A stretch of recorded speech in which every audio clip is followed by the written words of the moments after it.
नमस्कार, मी संजय आवटे. आज संक्रांत आहे. संक्रांतीच्या तुम्हाला सगळ्यांना फार मनापासून शुभेच्छा. तिळगुळ घ्या आणि गोड गोड बोला. शेवटी बोलत राहणं महत्त्वाचं, गोड बोलत राहणं महत्त्वाचं. आपण सगळे एकमेकांसोबत आहोतच. तुम्हाला सदिच्छा. पण सदिच्छा देत असताना हा व्हिडिओ शेवटपर्यंत बघा, पूर्ण बघा, माझी विनंती आहे.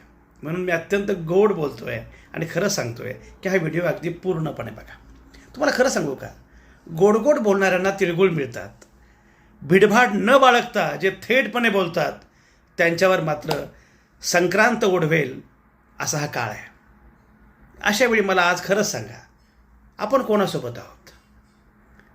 खरं म्हणजे आपण सारेच गोड आहोत. तुम्ही गोड आहात, मी पण गोड आहे आणि गोड असायला हवं सुद्धा. कशाला कटुता, कशाला कडवट आणि तिखट बोलायचं? असं तिखट बोलण्याची वेळसुद्धा खरं म्हणजे येऊ नये. पण तरीही प्रसंगी झोंबणारं असं काही बोलावं लागतं. अनेकांना दुखावणारं पण असं काही मांडावं लागतं. त्यात कोणाला दुखावणं हा हेतू नसतो, कोणी दुरावणं हा त्यामागचा हेतू नसतो, नसावा सुद्धा. जेव्हा असा हेतू असतो तेव्हा त्या बोलण्याला काही अर्थ नाही आहे.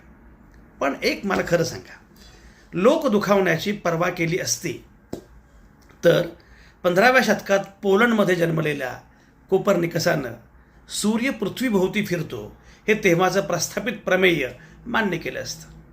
पण त्यानं भिडभाड बाळगली नाही आणि स्पष्टपणे सांगितलं, केंद्रस्थानी सूर्य आहे, पृथ्वी नाही. कोपर्निकसच्या पुस्तकावर बंदी लादली गेली. कोपर्निकस आजारी पडला, आजारी पडून मेला म्हणून वाचला, नाहीतर फासावरच दिला गेला असता.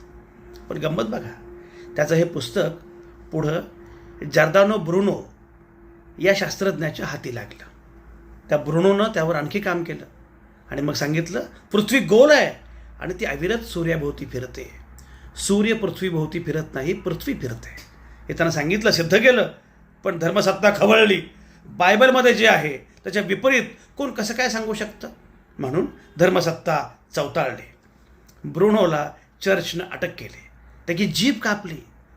रोमच्या चौकातून ब्रुनोची नग्न धिंड निघाली आणि मग त्याला जिवंत जाळलं गेलं, कारण तो स्पष्ट बोलला, खरं बोलला.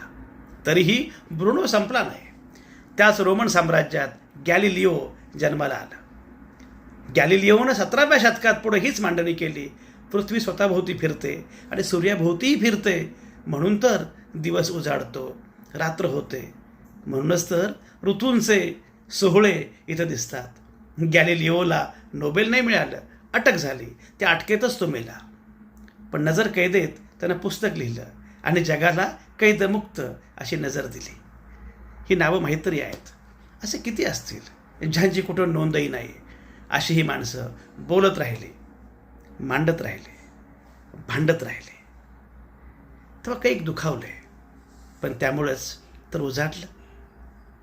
आजचा मकर संक्रांत हा दिवसच मुळी पृथ्वीचं प्रेमगीत ऐकवणारा, पृथ्वीच्या परिभ्रमणाचा टप्पा दाखवणारा, समुद्राला नवी गाज देणारा आजचा दिवस.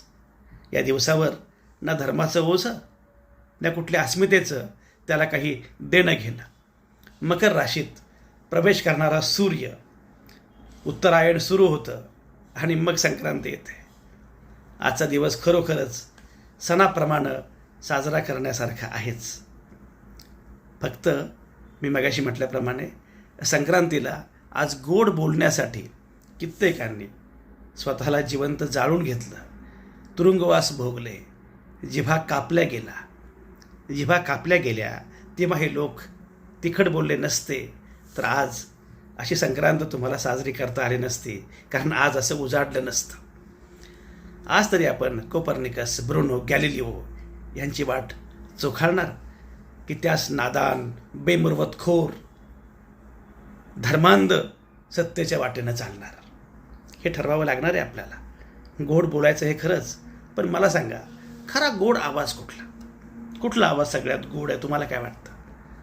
सगळ्यात गोड आवाज साखळदंड खळाखळा तुटण्याचा.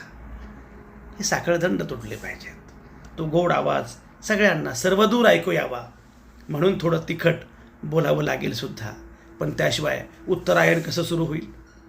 गॅलिलिओच्याच काळात ज्याला सदैह वैकुंठाला धाडलं गेलं ते आपल्या बापानं, म्हणजे साक्षात तुकोबानं, तुकाराम महाराजांनी सांगून ठेवलं आहे, मऊ मेणा होणे आम्ही विष्णुदास, कठीण वज्रास भेद वैसे, मेले जित असो निजोनिया जागे, जो जे मागे ते देऊ, भले तरी देऊ कासेची लंगोटी, नाठाळाचे माथे हानू काठी.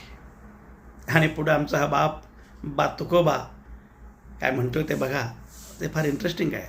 मायबापापेक्षाही आम्ही मायाळू आहोत, पण प्रसंग आला तर शत्रूपेक्षाही अधिक घातपात आम्ही करू शकतो. अमृताहूनही आम्ही गोड आहोत हे खरं, पण वेळ आलीच तर विषही लाजेल असे कडवट आहोत.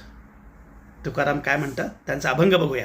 तुकाराम म्हणतात, माय बापा होणे बहु मायावंत, करू घातपात शत्रू होणे, अमृत ते काय गोड आम्हा पुढे, विष ते बापडे कडू किती, ज्याचे पुरे कोड त्याचे परी.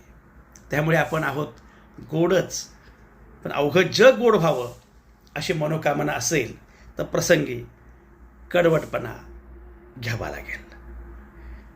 सध्या तरी चित्र असं दिसतं आहे की संक्रमण सुरू झालं आहे, लोक बोलत आहेत, व्यक्त होत आहेत, बदल होऊ पाहतो आहे. आणखी जरा जोर लावू, गोड असो की तिखट, पण प्रत्येकाला बोलता येईल, प्रत्येकाला आवाज मिळेल, यासाठी बोलत राहू, चालत राहू. माणसाची भूक आहे संवाद, जगण्याचं प्रयोजन आहे संवाद, जगण्याची पूर्वअट आहे संवाद. बोलता आलं पाहिजे. संक्रांतीच्या आज अपार आभाळभर सदिच्छा. ना पृथ्वी थांबली कधी, ना सृष्टी थांबते, मग आपण का थांबायचं? अविरत चालत राहायचं, अविरत चालत राहायचं. मकर संक्रांतीच्या याच तर सदिच्छा. बोलत राहू, बोलत राहू, मांडत राहू, भांडत राहू, खोडत राहू, पण बोलत राहू. काही झालं तरी बोलणं कायम ठेवूया. संक्रांतीच्या खूप साऱ्या मनापासून सदिच्छा.